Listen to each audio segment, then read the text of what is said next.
Hello there, and welcome to the Varykino YouTube channel. I'm Christy. And I'm Matt. We're long-standing Star Wars fans who live and breathe Star Wars every day. Welcome to another installment of Our Week of Star Wars, a series recapping the Star Wars fun we've had during the past week. A really big event on the Star Wars calendar for us in the past week was the Auckland Armageddon Expo, the winter version. We're big fans of the Armageddon Expos and we've been going to those all around the country, but it's nice to have one on our doorstep.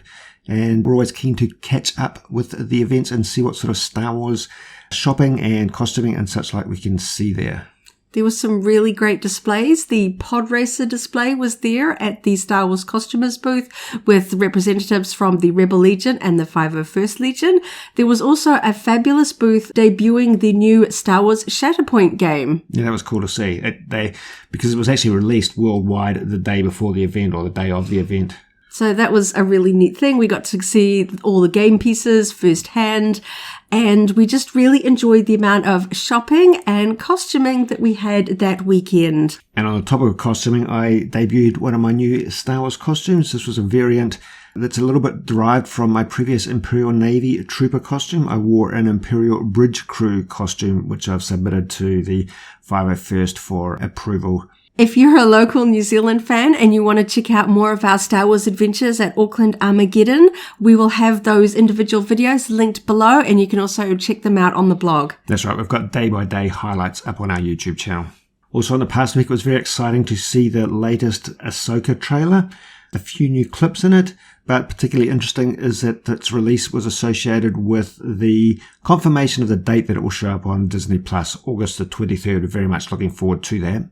Yeah, it's always exciting when we've got an actual specific date, because we're planning to do a watch through of Rebels in preparation for this. So that'll be a great time span to be able to get through all of the episodes just before Ahsoka starts to air in late August. The more and more we hear about Ahsoka, the more and more it's really feeling like it's going to be a continuation of the arcs set up in Star Wars Rebels. And it was a little while ago that we last watched any of that content.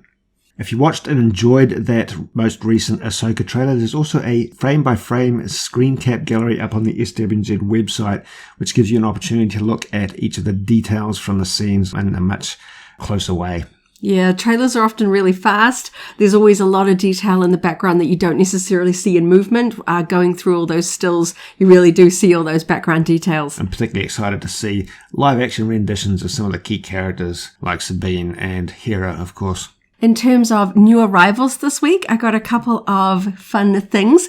A friend in the US helps me source some bits and pieces that doesn't ship internationally.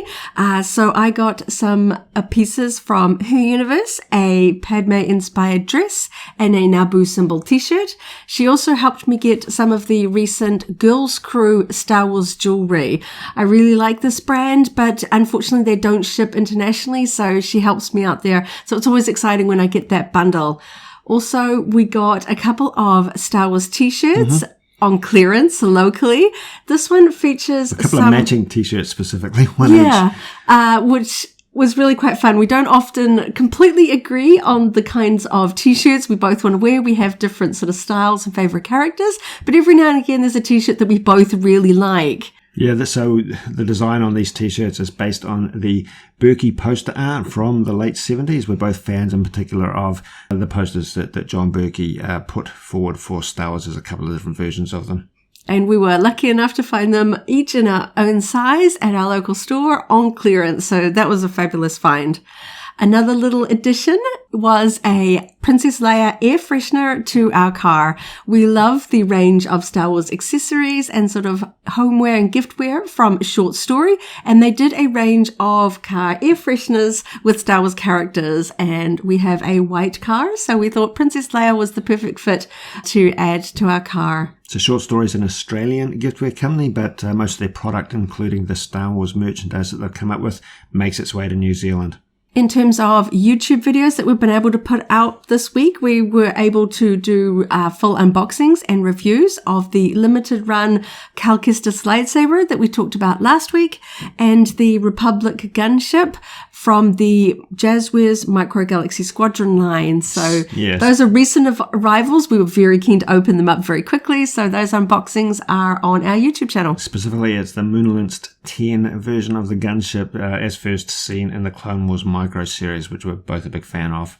Two very exciting additions to our collection that we were anxiously awaiting in the mail. So those arrived last week. So we were very exciting to be able to get those unboxed and reviewed on our YouTube channel. Played a bit more of Star Wars The Old Republic, of course, as you would have noticed a pattern of us talking about that in the previous Our Week of Star Wars installments.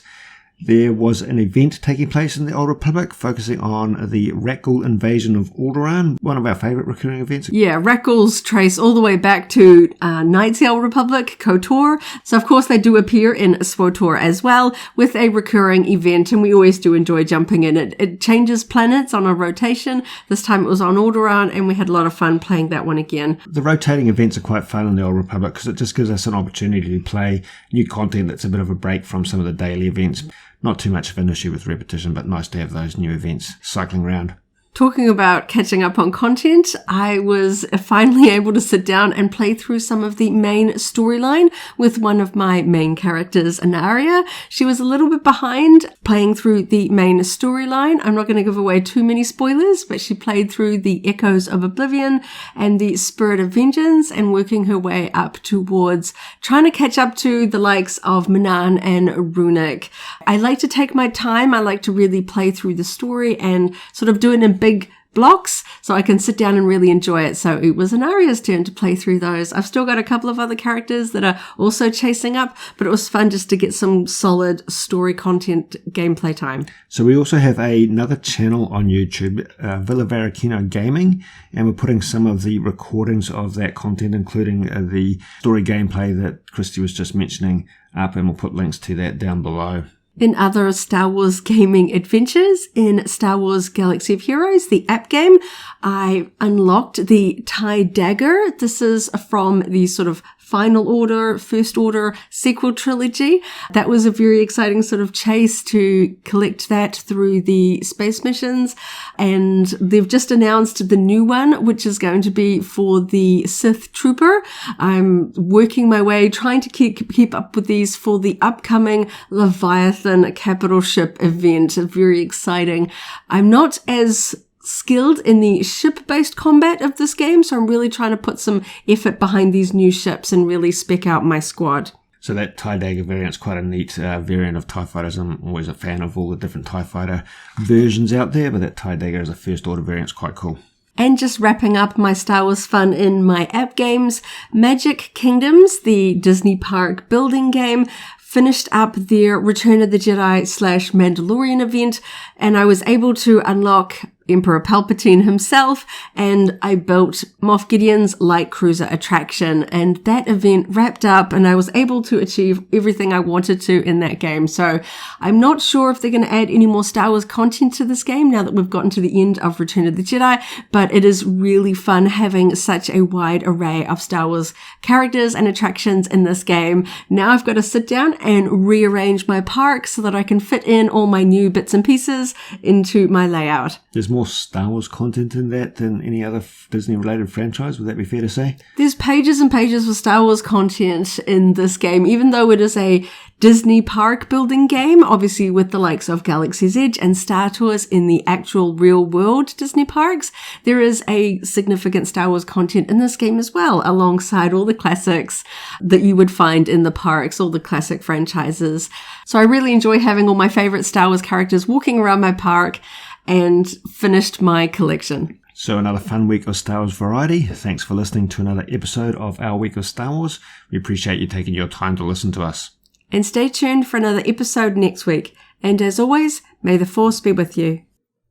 If you enjoyed this video, go ahead and give it a like, check out our other videos, and subscribe for alerts about new uploads.